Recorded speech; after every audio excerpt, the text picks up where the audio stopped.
Hi అండి, ఎలా ఉన్నారండి మీరంతా? మేమైతే చాలా బాగున్నాం. మీరు కూడా బాగుండాలని మనస్ఫూర్తిగా కోరుకుంటున్నాను. ఉదయాన్నే జీడిపప్పు ఫ్రై చేస్తున్నాను ఏంటనుకుంటున్నారా? లాంగ్ వీడియో మన ఛానల్లో వస్తుందండి. మీరు ఎవరికైనా ఇంట్రెస్ట్ ఉంటే చూడండి. జీడిపప్పు ఇలా ఫ్రై చేయడం మొదలుపెట్టిన తర్వాత కొన్ని ఫ్రై చేసి నా అవసరానికి వాడుకుందాం అనుకోవడానికి ఏముండదండి.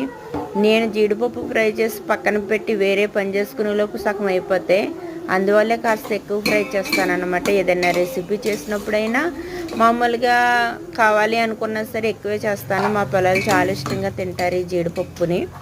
పచ్చిది కంటే ఫ్రై చేస్తేనే బాగుంటుంది కదా, చాలా టేస్ట్.